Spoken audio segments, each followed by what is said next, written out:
初中お見舞い申し上げます。毎日暑くて嫌になっちゃうけど、本棚ツアーでも見て、ちょっと気分転換してくださいね。今回は全部で24冊紹介します。本棚ツアー以外の過去の動画で紹介した本も混ざっていますが、ご了承願います。日本の漫画界の巨匠たちの塗り絵の本です。高校生くらいまでは漫画ばっかり描いていた、もっと漫画少女なので、当然、ベルバラは全巻読みました。NHK 大河ドラマのような、スケールの大きいお話でしたよね。昭和の少女漫画は、瞳の中がキラキラしていて、華やかな雰囲気が懐かしいです。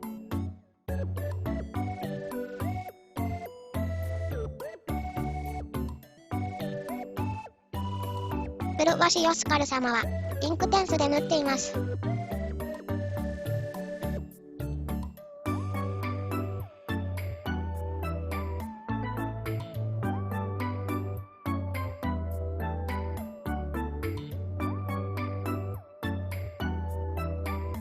ベルバラ塗り絵は、この本の他に、ビギナー編もあるようです。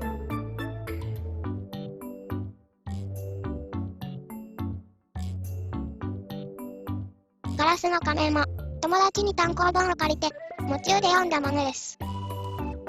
当時は、それぞれが好きな分野の単行本を買って、友達同士で回し読みをしていました。私の分野は、少女漫画じゃなくて、石ノ森章太郎や大友克洋など、少年漫画が中心でした。早見真澄様をフラーするつもりはありませんが、このポーズを見たら、ホストしか思いつきませんでした。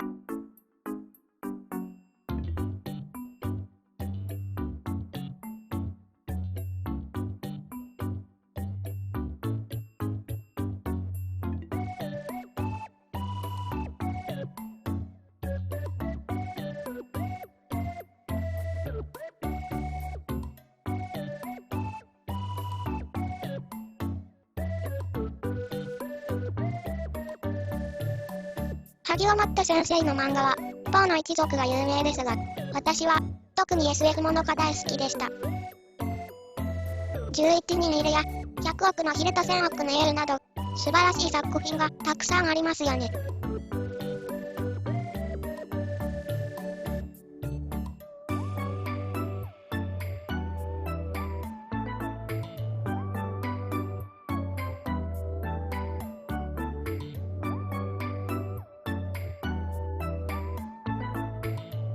背景は、インクテンスで、人物は、ポリクロモスで塗っています。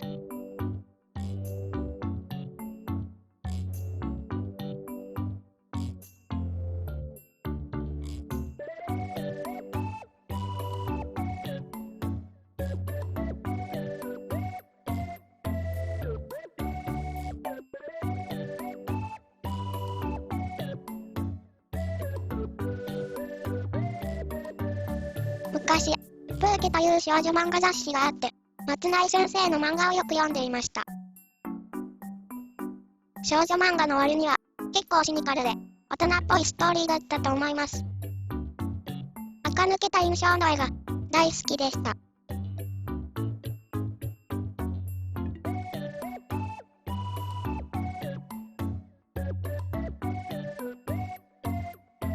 漫画って、塗り絵本にしやすそうなので、もっと、いろんな漫画家の塗り絵が出版されるといいのにな。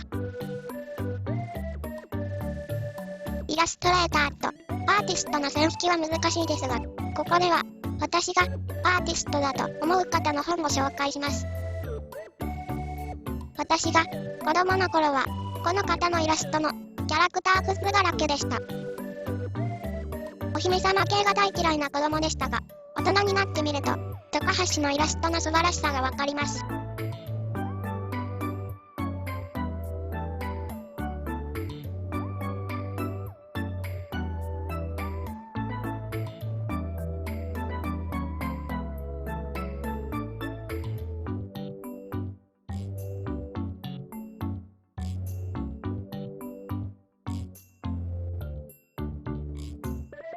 アルコールマーカーと色鉛筆で塗っています。高橋の描くお花は、ぽってりとしていて可愛いですね。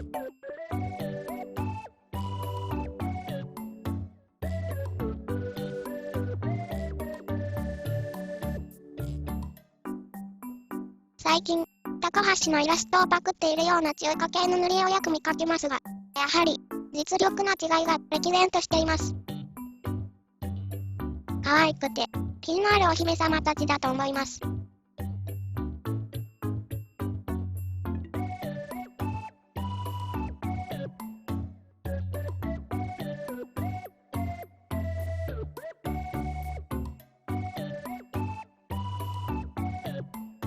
アドちゃんのイラストの素晴らしさも、子供の時はちっとも分かっていませんでした。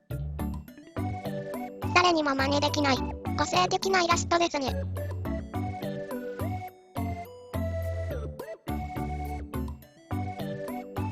水彩絵の具で塗っています。可愛くて、色っぽい魅力があります。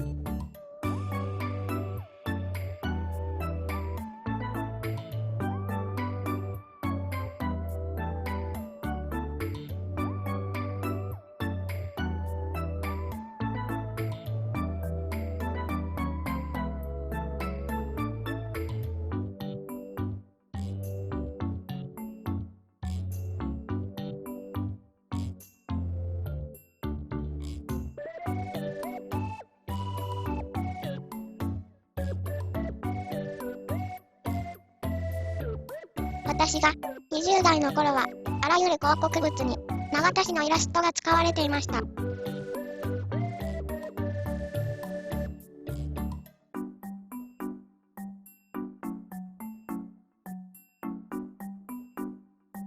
カラーインクで着色されたイラストは、色鮮やかで美しいです。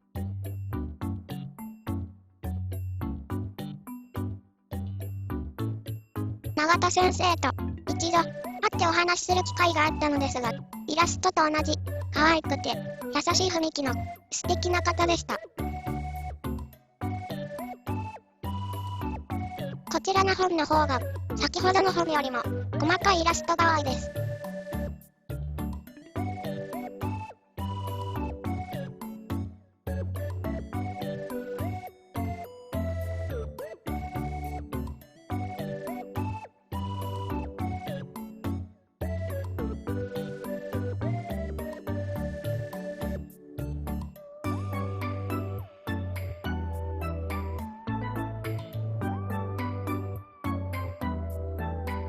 イラストが細かくて塗りにくかったので、フォトショップで加工して拡大して塗っています。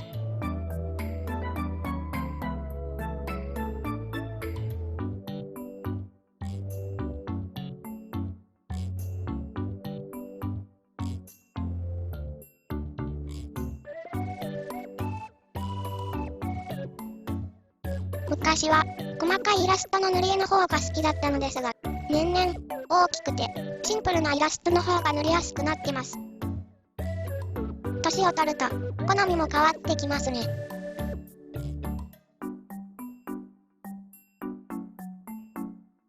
昨年は猫のダヤン生誕40周年だったそうです。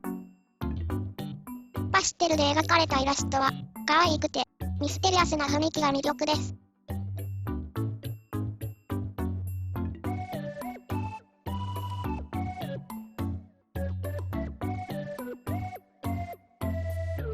私はパステルは粉が飛び散って嫌いなのでポリクロマスで塗っています。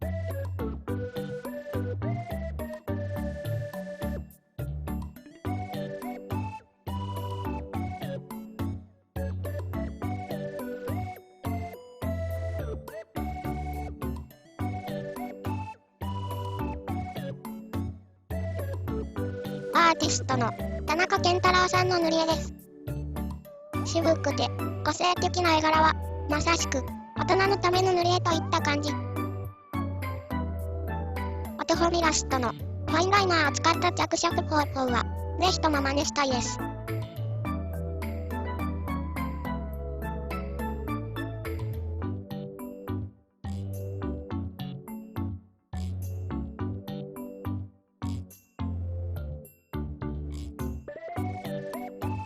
水彩絵の具とファインライナーを使用しています。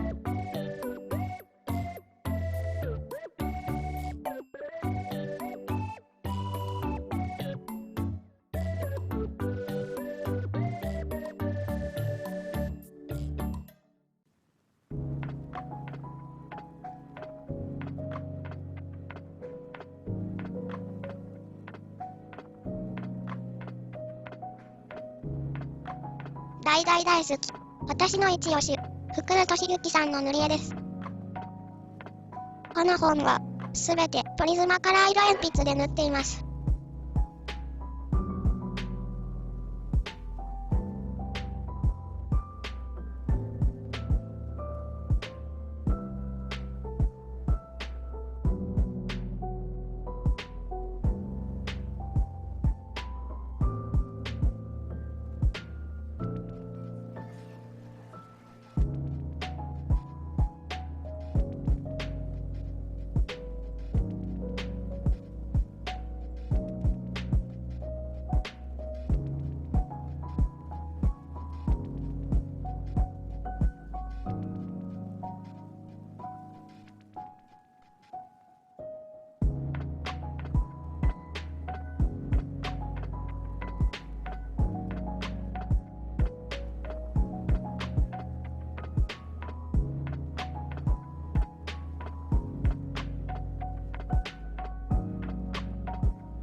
英語版も買いました。日本語版より大きくて、片面印刷なので、アルコールマーカーなど裏写りする画材も使えます。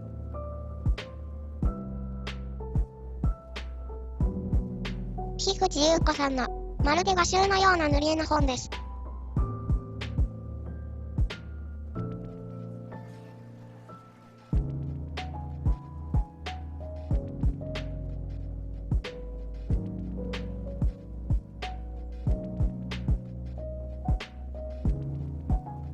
背景があらかじめ着色されているところが、好き嫌いが分かれるかもしれませんが、他の塗り絵と差別化されていていいと、私は思いました。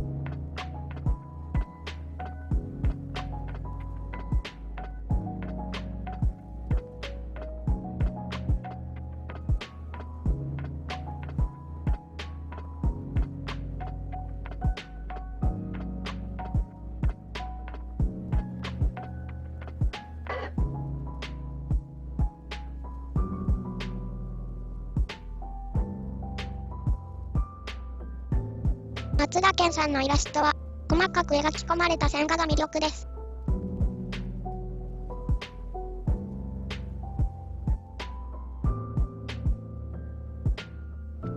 あらかじめ影になる部分が描いてあるので、思ったより、色塗りが簡単にできます。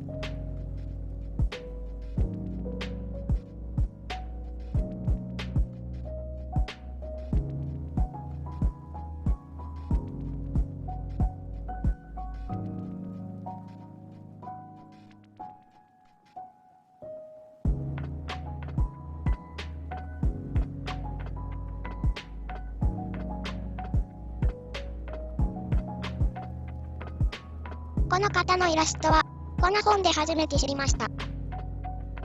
デジタルイラストだと思いますが、素朴で、ほっこりする雰囲気が素敵です。線画は、色ごとに、すごく細かくトレースされているので、パズル塗り絵の要領で色を塗ることができます。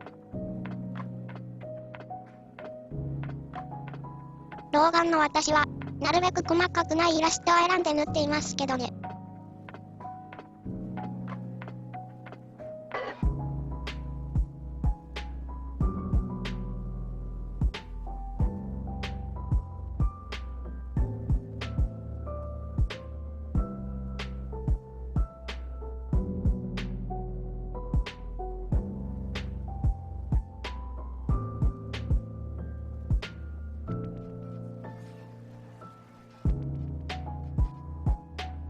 小人図鑑、控えめに言って、大好物です。小人それぞれに、細かく生態が設定されていて、実在するのでは、と思ってしまうほどです。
NHK で放映されていた美女キューンの塗り絵です。クラシックアートをネタにして、ひねった解釈で歌やアニメにしていて、面白い番組でした。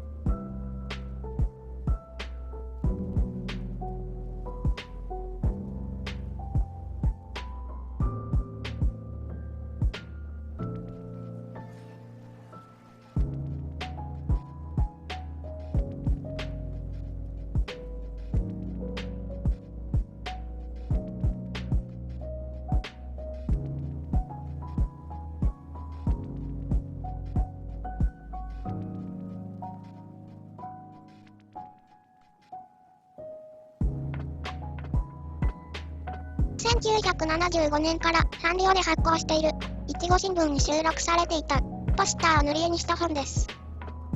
いちご新聞は、手塚治虫のユニコーンを目当てに、時々買っていました。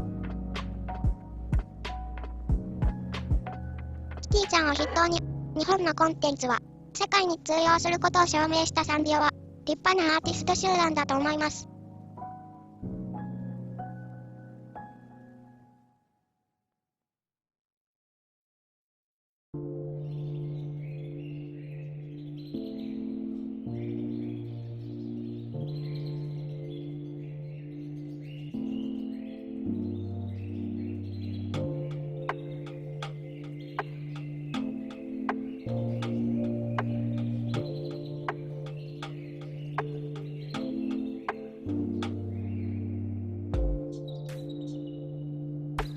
正直言って、スピ系は大嫌いです。宗教も占いも信じませんけど、塗り絵は別物なので紹介します。ヨガといえば、最近はエクササイズのことだと思いがちですが、本来は、瞑想を主にした宗教的な業法だそうです。いろんな動物が、ヨガのポーズをとっている塗り絵です。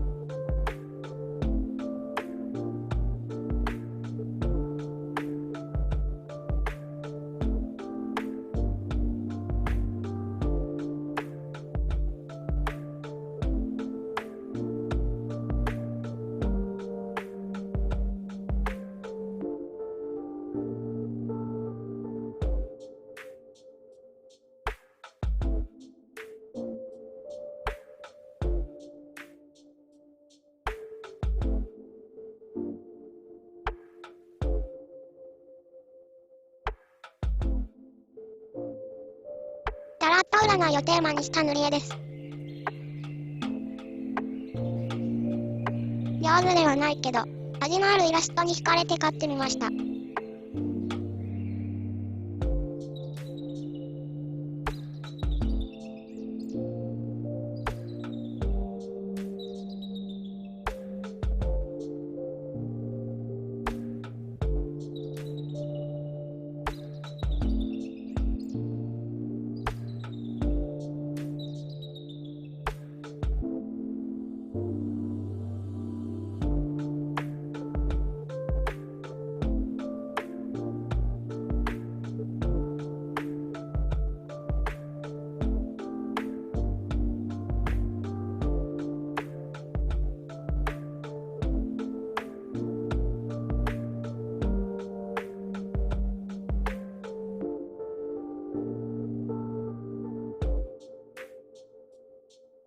全ページをすべて塗ったら、素敵な本になりそうです。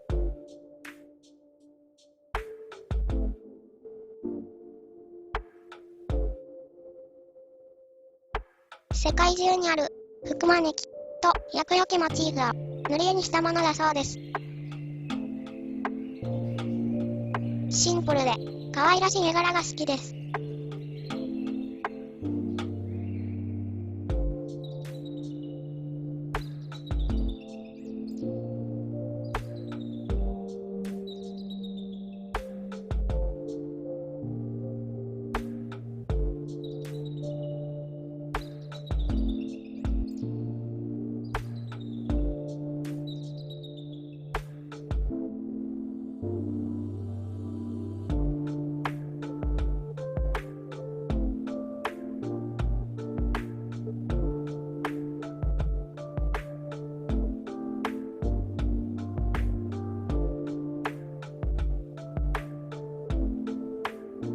来の女神をテーマにした塗り絵です。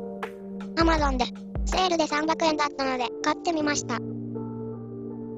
何回もページをめくってみても、ちっとも塗る気になれない塗り絵です。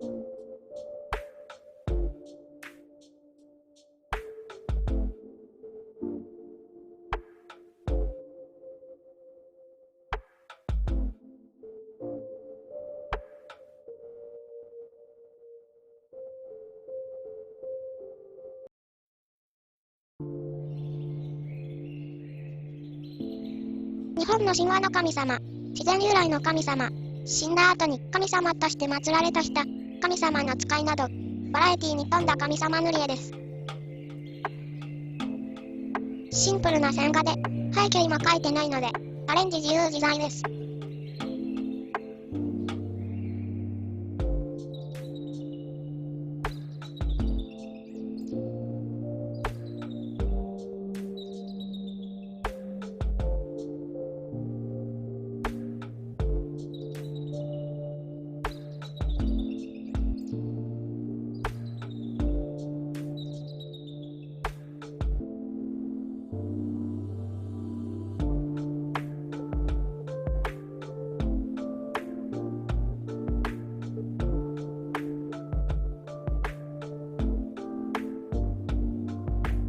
この本は400円で買った古本でしたが、割と当たりでした。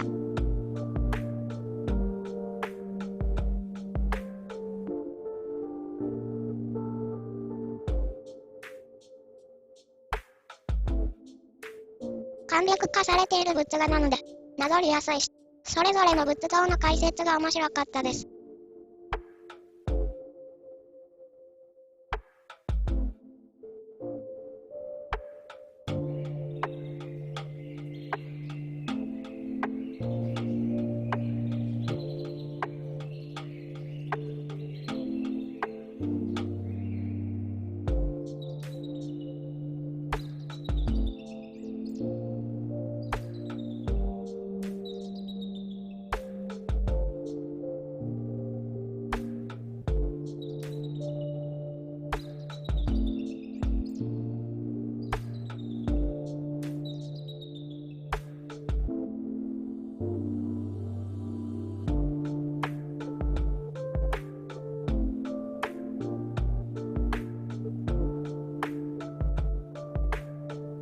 今回の動画の最後の一冊です。これは聖書をテーマにした塗り絵です。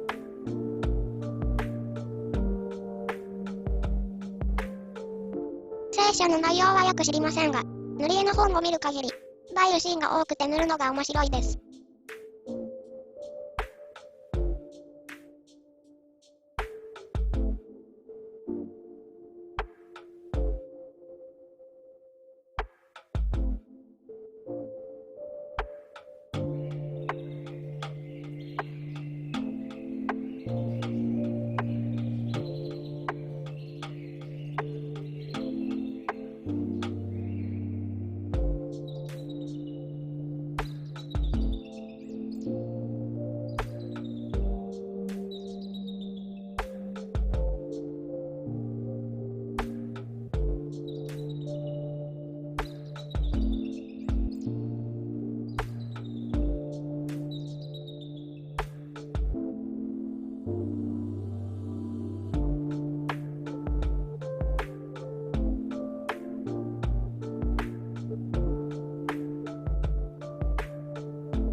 ご視聴ありがとうございました。